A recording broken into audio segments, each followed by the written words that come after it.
ప్రియ దేవుని బిడ్డలారా, మన ధ్యాన భాగం యోబు గ్రంథం 12వ అధ్యాయంలో మొదటి వచనం నుండి వినండి. నిజముగా లోకములో మీరే జనులు, మీతోనే జ్ఞానము గతించిపోతుంది. అయినా మీకున్నట్లు నాకు వివేచనా శక్తి ఉంది. నేను మీకంటే తక్కువ జ్ఞానము కలవాణ్ణేమీ కాదు. అవును, మీ స్వాతిశయం తెలుస్తూనే ఉంది. మీకే అంతా తెలుసు, నేనేమో అజ్ఞానిని అని కదూ. మీరు చాలా ధీమాగా ఉన్నారు. నాకేమీ తెలియదా? అలా అనుకోకండి. నేను మీకంటే తక్కువేమీ కాను. మీరు చెప్పిన వాటిని ఎరుగని వాడెవడు? దేవునికి మొర్రపెట్టి ప్రత్యుత్తరాలు పొందినవాడనైన నేను నా స్నేహితునికి అపహాస్యాస్పదంగా ఉండవలసి వచ్చింది. నీతి యథార్థత గలవాడు అపహాస్యాస్పదముగా ఉండవలసి వచ్చింది. స్నేహితులారా, మీకు తెలివి ఉంటే ఉండవచ్చు గాని మీ మాటలు సందర్భశుద్ధి లేనివి. విశ్వాసులారా, వింటున్నారా? యోబు స్నేహితులు ఎంత మాట్లాడినా యోబు ఆత్మ పరీక్షకు ఆ మాటలు ఎంతమాత్రమూ తోడ్పడకపోగా అతనిలో తనను తాను సమర్థించుకునే వైఖరి కలిగిస్తున్నాయి. యోబు మీద ఊరిక నిందారోపణ చేయడమే వారి ముఖ్యోద్దేశ్యం. అంతకు మించి వారి మాటలలో ఎట్టి జ్ఞానము కనిపించటం లేదు. దేవుని కనికరమును గురించి, కృపను గురించి వారు ఒక్క మాట మాట్లాడడం లేదు. ధర్మశాస్త్రీయ దృష్టితో దేవుణ్ణి చూస్తున్నారు గాని కృపాబాహుళ్యము గల దేవుణ్ణి వారు ప్రకటించటం లేదు. అనుభవమో అని ఒకడు, సాంప్రదాయమో అని మరొకడు, ధర్మశాస్త్రమో అంటూ మూడోవాడు ఊకదంపు ఉపన్యాసాలతో యోబును బాగా ఉడికించారు. దీనివల్ల యోబు తానెంతో నీతిమంతుణ్ణని స్వాతిశయంతో తనను తాను సమర్థించుకునే స్థితికి వచ్చాడు. అతనిలో అవ్యక్తమైన ఆత్మస్థుతి వైఖరి మొదలైంది. తానే నీతిమంతుడైతే దేవుడు నీతిమంతుడు కానట్టే గదా. దేవుడు అన్యాయస్థుడై తనను వేధించుక తింటున్నట్లు మాట్లాడసాగుతున్నాడు. దేవుని సన్నిధిలో ఎంత భక్తునికైనా అతని లోపాలే అద్దం పట్టినట్లు కనిపించాలి. యోబుకు అలా కనిపించటం లేదు. అతని స్నేహితుల విమర్శన వైఖరే దీనికి కారణం. రోమాపత్రిక 7వ అధ్యాయం 18వ వచనంలో, మొదటి కొరింథీ పత్రిక 15వ అధ్యాయం 10వ వచనంలో పౌలు ఏమి చెప్పాడు? నాయందు అనగా నా శరీరమందు మంచిది ఏదీ నివసింపదని నేనెరుగుదును. నేనేమై ఉన్నానో అది దేవుని కృప వల్లే అయి ఉన్నాను. నాకు అనుగ్రహించబడిన ఆయన కృప నిష్ఫలము కాలేదు. ఈ రోజుల్లో కొందరు విశ్వాసులు కూడా తమ గొప్పతనాన్ని గురించి, తమ సామర్థ్యాన్ని గురించి ప్రగల్భాలు ఎక్కువగా పలుకుతున్నారు. వీరు ఇంత గొప్పవారు గనుక దేవుణ్ణే వీరు నిర్వహిస్తున్నట్లు వీరి మాటలు ధ్వనిస్తాయి. ఇది ఎంతో విడ్డూరం. దేవుణ్ణి మించి మాట్లాడతారు. దేవుని కంటే వేగంగా నడుస్తారు. దేవుడే తమ పనివాడు అన్నట్లు వ్యవహరించడం ఎంత అవివేకం! దేవుణ్ణి స్తుతించాలి గాని సేవకులు తమను తాము స్తుతించుకోకూడదు. యోబు అంటున్నాడు, నీతి యథార్థత గలవాడనైన నేను అపహాస్యాస్పదంగా ఉండవలసి వచ్చిందే. దుర్దశ నొందిన వాణ్ణి తిరస్కరించడం క్షేమము గలవారు యుక్తమే అనుకుంటారు. కాలుజారే వారి కోసం తిరస్కారం కనిపెడుతున్నది. యోబు అంటున్నాడు, నేనసలే జబ్బు మనిషిని, మీకు నా పట్ల సానుభూతే లేదు. నన్ను ఊరికే ఆడిపోసుకుంటున్నారు. ఇది మీకు చెలగాటం కావచ్చు, నాకిది ప్రాణ సంకటం. అవతలి వ్యక్తి ఉన్న స్థితిలోకి నిన్ను నీవు పొడిగించుకొని చూచుకోవాలి. ఏదో ఒక నిమిషం పాటు నీవు మాట్లాడి వెళ్లిపోతావు. అక్కడే ఉండి బాధపడుతున్న వ్యక్తి అతడు. సరైన అవగాహన లేకుండా యోబు స్నేహితులు అవాకులు చవాకులు పేలుతున్నారు. స్నేహితులారా, మీకు తెలిసిందేదో అది నాకూ తెలుసు. నాకూ దేవుడు గొప్పవాడని, సర్వశక్తుడై ఉన్నాడని తెలుసు. మీ జ్ఞానాన్ని చూచి మిడిసిపడకండి అంటున్నాడు. ఈ అధ్యాయమంతా యోబు ఇదే ధోరణితో మాట్లాడుతున్నాడు. మృగాలు, ఆకాశ పక్షులు, భూమి అవి కూడా మనకు జ్ఞానాన్ని బోధించగలవు. జీవరాశుల ప్రాణం మనుషులందరి ఆత్మలు ఆయన వశములో ఉన్నవి గదా. బలము, జ్ఞానము ఆయన స్వభావ లక్షణములు. గొప్ప గొప్ప వారికి గర్వభంగం కలిగేలా చేస్తాడు దేవుడు. మరణాంధకారాన్ని దేవుడు వెలుగులోకి తెస్తాడు. స్నేహితులారా, నాకు ఇవన్నీ తెలుసు అంటూ యోబు నర్మగర్భంగా మాట్లాడుతున్నాడు. అయినా మీతో నాకేమిటి, నేను దేవుని దగ్గరికి నేరుగా వెళ్లి చెప్పుకుంటా అంటున్నాడు. 13వ అధ్యాయం 1వ వచనం నుండి, ఇదిగో నా కన్నులు ఇదంతా చూచాయి, నా చెవి దానిని విని గ్రహించి ఉన్నది. మీకు తెలిసింది నాకు తెలిసే ఉన్నది. నేను మీకంటే తక్కువ జ్ఞానము గలవాణ్ణి కాను. నేను సర్వశక్తుడైన దేవునితో మాట్లాడగోరుతాను, దేవునితోనే వాదించగోరుతాను. నేను మీకంటే తక్కువ జ్ఞానము గలవాణ్ణి కాను. మీరైతే అబద్ధాలు కల్పిస్తారు. మీరందరూ పనికిమాలిన వైద్యులు. మీరు కేవలము మౌనముగా ఉండడం మేలు. స్నేహితులారా, మీ దీర్ఘ ప్రసంగాలు ఉట్టి కంఠశోష. మీరు నాకు నేర్పే కొత్త సంగతులు ఏవీ లేవు. యోబు ఈ స్నేహితులతో పూర్తిగా విసుగెత్తిపోయాడు. వీరి ప్రసంగాలన్నీ రోగికి ఉపకరించే ఔషధం కాదు. రోగం ఒకటి, వీరిచ్చే ఔషధం మరొకటి. మీరు సత్యం చెప్పటం లేదు, అబద్ధాలు పలుకుతున్నారు. రోగికి మధుమేహం ఉంటే అతని ఊపిరితిత్తులనే తొలగిస్తామంటున్నారు ఈ వైద్యులు. వీరు రోగ నిర్ధారణ చేయలేకపోతున్నారు. 6వ వచనం, దయచేసి నా వాదం వినండి, నేనాడే వ్యాజ్యాన్ని ఆలకించండి. దేవుని పక్షంగా మీరు అన్యాయవాదన చేస్తారా? ఆయన పక్షముగా మీరు మోసపు మాటలు పలుకుతారా? ఆయన ఎడల మీరు పక్షపాతం చూపుతారా? దేవుని పక్షాన మీరు వాదిస్తారా? ఆయన మిమ్ములను పరిశోధించడం మీకు క్షేమమా? కీడు నరులను మోసం చేసినట్లు మీరు ఆయనను మోసం చేస్తారా? మీరు రహస్యంగా పక్షపాతం చూపితే నిశ్చయంగా ఆయన మిమ్ములను గద్దిస్తాడు. యోబు అంటున్నాడు, మీరు మౌనంగా నోరు మూసుకొని ఉంటే బాగుండేది. నన్ను దేవుడు శిక్షిస్తున్నాడంటున్నారే, మీరు నాకు దేవుణ్ణి గురించి అబద్ధం చెబుతున్నారు. మీరేమీ దేవుని ప్రతినిధులు కారు అని తెలిసిపోయింది. నేనిప్పుడు నా వ్యాజ్యంలో నేనే స్వయంగా దేవునితో వాదించగలను. నాకు మీ సహాయం అక్కర్లేదులే. మీ మాటలకు, మీ వైఖరికి దేవుడే మిమ్ములను శిక్షిస్తాడు. 11వ వచనం, యోబు అంటున్నాడు, దేవుని ప్రభావము మిమ్ములను భయపెట్టదా? ఆయన భయం మీ మీదికి రాదా?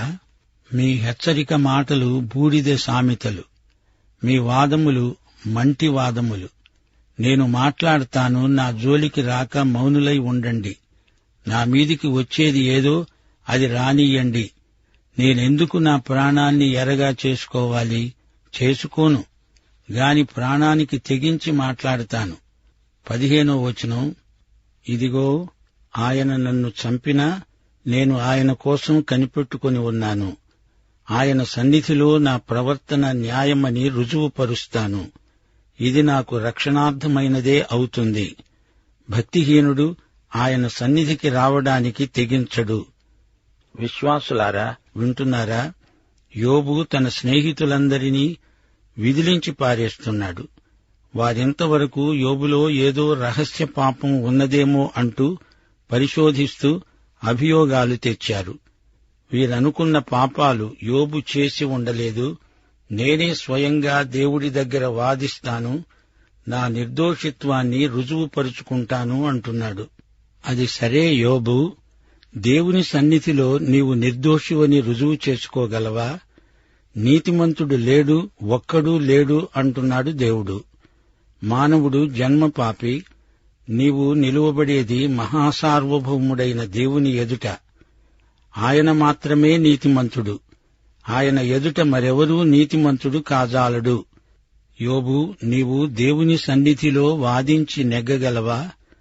నీవు విరిగి నలిగిన హృదయంతో దేవుని కృపాసనము దగ్గర చేరి సాష్టాంగపడడమే నీవు చేయదగిన పని. దేవుని కరుణాపీఠమే నీవు సమీపించదగిన న్యాయస్థానం. ఆ కృపాసనముపై యేసుక్రీస్తు యొక్క ప్రశస్త రక్తం ప్రోక్షించబడి ఉంది. నీ పాపానికి ఆయన రక్తమూల్యం చెల్లించాడు. అప్పుడే నీకు పాపశిక్ష తప్పుతుంది. ఈ మాటలు నీకు చెప్పేవారెవరూ లేరే? అదే యోబు నీ సమస్య. యోబుకు దేవునికి మధ్యవర్తి ఎవరైనా ఉండాలి. ఇప్పుడైతే మనకు యేసుక్రీస్తు ఉన్నాడు. విశ్వాసులారా, వింటున్నారా? యోబు గ్రంథంలో మనకి ఈ రోజున గొప్ప పాఠం లభిస్తుంది. వినండి. యోబు అన్నాడు, భక్తిహీనుడు, వేషధారి దేవుని ఎదుట నిలువలేడు. ఇది నాకు రక్షణార్థమైనది. ఈ మాట యోబు అంటున్నాడంటే దీనికి అర్థం దేవుడే నాకు రక్షణ. ఇదే నూతన నిబంధన సందేశం కూడా. దావీదు మహారాజు పాపం చేశాడు గాని అతడు పాపమందు జీవించినవాడు కాడు. పశ్చాత్తప్తుడయ్యాడు. క్షమించబడినవాడై ఇదే సత్యాన్ని గ్రహించాడు. దేవుడే నా రక్షణ. కీర్తన 62:6 మీకు జ్ఞాపకముందా? ఆయనే నా ఆశ్రయ దుర్గము, నా రక్షణాధారము, నా ఎత్తయిన కోట ఆయనే, నేను కదలించబడను. రక్షణ అంటే రక్షకుడే, దేవుడే, యేసుక్రీస్తే. నీవు ఆయనకు చెంది ఉన్నావా లేదా? ఆయన మనిషివా లేక పరాయి మనిషివా? రక్షించబడ్డావా లేదా? ఇదే తేల్చుకోవలసిన సమస్య. అపొస్తలుల కార్యములు 4:12 ఏమంటోందో వినండి. మరి ఎవని వలననూ రక్షణ కలుగదు. ఈ నామముననే మనము రక్షణ పొందాలి గాని ఆకాశము క్రింద ఇవ్వబడిన మరి ఏ నామమున రక్షణ పొందలేము. యేసు నామమే రక్షించే నామము. మానవతకు రక్షణ యేసు నామమందే. అబ్రహాము, ఇస్సాకు, యాకోబుల కాలంలో జీవించిన యోబుకు ఈ రక్షణ దర్శనం కలగడం గొప్ప విశేషం. దేవునికి స్తోత్రం. 17 యోబు అంటున్నాడు, నా వాంగ్మూలం శ్రద్ధగా వినండి, ఆలకించండి. నా ప్రమాణ వాక్యములు మీ చెవులలో జొరబడనీయండి. ఆలోచించండి. నేను నా వ్యాజ్యాన్ని సరిచేసుకుని ఉన్నాను, వినండి. నేను నిర్దోషిగా కనపడతానని నాకు తెలుసు. నాతో వ్యాజ్యమాడ చూచేవాడెవడు? ఎవడైనా ఉండిన ఎడల నేను నోరు మూసుకొని ప్రాణం విడుస్తాను. దేవా, ఈ 2 పనులు మాత్రం నాకు చెయ్యవద్దు. నీ చెయ్యి నా మీద ఉంచవద్దు. నీ భయము నన్ను బెదరించనీయకు. అప్పుడు నేను నీకు విముఖుడనై ఉండను. అప్పుడు నీవు పిలిస్తే నేను ఉత్తరమిస్తాను. నేను పలుకుతాను. నీవు నాకు ప్రత్యుత్తరమియ్యి. విశ్వాసులారా, యోబు ఏదో ధోరణిగా దేవుని ఎదుట ఏమేమో మాట్లాడుతున్నాడు. దేవుడితో వాదించి తానొక భక్తుణ్ణని, నిర్దోషినని నిరూపించుకోగలను అనుకుంటున్నాడు. యోబు గెలవలేడు. ఏ మానవుడు దేవుని సన్నిధిలో తాను పాపరహితుణ్ణి అని రుజువు చేయలేడు. సత్క్రియలు ఆధారంగా దేవుడు నిన్ను నిర్దోషి అనలేడు. పాపరహితుడైన మానవుడు ఎవ్వడూ లేడు. మానవులందరూ పాపులు. ఇది దేవుని తీర్పు. యేసుక్రీస్తునందలి విశ్వాసము ద్వారానే మనము నీతిమంతులమవుతాము. మనలను నీతిమంతులనుగా తీర్చేవాడు యేసే. నేను మాట్లాడతాను అంటాడు. నేను నోరు మూసుకొని చస్తాను అని అంటాడు. యోబులో కలవరమున్నది. యోబు భయపడుతున్నాడు. దేవుడికి ఏం చేయాలో చెప్తున్నాడు. అలా చేయకూడదు. దేవునికి నీవు సలహా ఇవ్వనక్కర్లేదు. దేవుడు మన ప్రార్థనలకు జవాబు చెప్తాడు. ఆయన సజీవుడు, సత్యవంతుడు. దేవునికి ఆలోచన చెప్పగలవాడెవడు? దేవుని సంకల్పం మారదు. ఆయన నిన్ను ఎరుగును. ఆయన చిత్తం నీలో నెరవేరడం ముఖ్యం. ఈ రోజుల్లో కొందరు అనుకుంటున్నారు, దేవుడు తన పద్ధతేమీ మార్చడు. అలాంటప్పుడు మనం ఊరికి ప్రార్థన చేసి ఏం ప్రయోజనం? ఇది అపసవ్య వైఖరి. యోబు మాటల ధోరణి ఇలాగే ఉంది. వీరి ఉద్దేశ్యం తమ ప్రార్థనల ద్వారా దేవుణ్ణి తమకు అనుకూలంగా మార్చుకుందామని వీరి ఆలోచన. ప్రార్థన నిన్ను నన్ను దేవునికి అనుకూలంగా మార్చగలదు. ప్రార్థన పరిస్థితులనే కాదు, మనల్ని కూడా మారుస్తుంది. యోబులాగే మనము అడపాదడపా దేవుని చిత్తాన్ని మార్చే ప్రయత్నం చేస్తాము. అది విఫల ప్రయత్నమని మనవి చేస్తున్నాము. 23 యోబు అంటున్నాడు, నా దోషములెన్ని, నా పాపములెన్ని, నా అతిక్రమమును నా పాపమును నాకు తెలియచేయి. నీవేళ నీ ముఖాన్ని మరుగు చేసుకున్నావు, నన్నేల నీకు పగవాడుగా ఎంచుతున్నావు.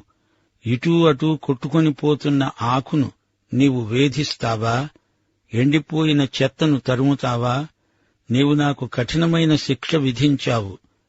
నా బాల్యకాలపు పాపాలను నాకు స్వాస్థ్యముగా నీవు విధించావు. బొండలలో నా కాళ్లు బిగించావు.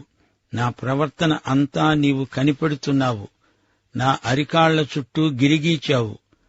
మురిగి క్షీణిస్తున్న వాని చుట్టూ, చిమ్మట కొట్టిన వస్త్రము వంటి వాని చుట్టూ గిరిగీచి అతణ్ణి కనిపెడుతున్నావు. విశ్వాసులారా, వింటున్నారా? యోబు ధోరణి ఎటువైపు వెడుతోందో చూచారా? దేవా, నేనేం పాపాలు చేశానో ఆ జాబితా నాకు చూపించు అని అడుగుతున్నాడు. నేనొక ఎండుటాకును, నేను చెత్తను అంటూ వాపోతున్నాడు. నేను కుళ్ళిపోతున్నాను, నేను శ్రమబాధితుణ్ణి, ఎంతో కుమిలి కునారిల్లిపోతున్నాను అంటున్నాడు. నిజమే, యోబు అంతర్మథనం అతని మాటలలో వ్యక్తమవుతోంది. తట్టుకోలేకపోతున్నాడు. నా శ్రమలకు అసలు కారణమేమిటో నాకు తెలియటం లేదు అంటూ తన దయనీయ స్థితికి ఆందోళన వ్యక్తం చేస్తున్నాడు. జాగ్రత్తగా వినండి. పశ్చాత్తాపం విశ్వాసులకు జీవితమంతా అవసరమే. పశ్చాత్తాపం బొత్తిగా అవసరం లేని భక్తుడు ఉండడు. ఎంత గొప్ప విశ్వాసి అయినా దేవుని సన్నిధిలో బలహీనుడే. దేవుని బలాధిక్యాన్ని అభ్యర్థించవలసిందే, తప్పదు. ఈ రోజున కొందరు విశ్వాసులు తమ బలహీనతలను తాము పసికట్టలేక కష్టాలు వచ్చినప్పుడు దేవుని మీద సణుగుతున్నారు. ఇలాంటి వారికి యోబు గ్రంథ సందేశం గొప్ప కనువిప్పు. ప్రతి పరిస్థితిలో దేవుణ్ణి స్తుతించడం ఆధ్యాత్మిక జీవితానికి ఎంతో ఉపకరిస్తుంది, ఎదుగుదలకు దోహదపడుతుంది. స్తుతిలో మన భారాలు తొలగిపోతాయి. మన నిరీక్షణలో ఉత్సాహం వృద్ధి అవుతుంది. విశ్వాసం బలపడుతుంది. అనుదిన జీవితంలో ప్రతి చిన్న విషయంలో కూడా పరిశుద్ధతను పాటించాలి. నిజాయితీ కలిగి వ్యవహరించాలి. పాపం మనిషిని అట్టడుగుకు తొక్కేస్తుంది. అయితే యేసు కృప అట్టడుగు నుండి పాపిని పరలోకమంత ఎత్తుకు లేపి తన సింహాసనం మీద కూచోబెట్టుకుంటుంది. మనమెంత కష్టదశలో ఉన్నా అదొక పరీక్షగా భావించి దేవుణ్ణి స్తుతిస్తూ ఉంటే యేసు ప్రభువు చిరునవ్వు మనకెంతో ఆదరణ. గెలిచాము అంటే అది ప్రభువుకు ఎంతో సంతోషం. ఎంత ధనధాన్యాదులున్నా, ఎంత పేరు ప్రఖ్యాతులున్నా దేవుని కృప లేనప్పుడు అంతా శాపంగా పరిణమిస్తుంది. ఐశ్వర్యం ఎక్కువైన కొద్దీ మనిషి మనశ్శాంతి హరించుకుపోతుంది. గాని దేవుని కృపాబాహుళ్యం మనిషి ఆత్మకు ఆనందము, శాంతి కలిగిస్తుంది. యోబులాంటి మంచివారికే కాదు, శిలువపై చనిపోతూ దొంగ, పాపాత్మురాలైన స్త్రీ, తార్సువాడైన సౌలు, మనష్షే అనే దుష్టరాజు, తప్పిపోయి తిరిగి వచ్చిన కుమారుడు, వీరందరూ పశ్చాత్తప్తులై నీతిమంతులుగా తీర్చబడ్డారు. శిలువ వేయబడిన క్రీస్తునందు స్వనీతి పరులు, అవినీతి పరులు అందరూ కడుగబడి నీతిమంతులుగా తీర్చబడతారు. దేవునికి స్తోత్రం. యేసుక్రీస్తు వారి కృప, దేవుని ప్రేమ, పరిశుద్ధాత్మ నిత్య సహవాసము మనకందరికీ తోడై ఉండునుగాక. ఆమేన్.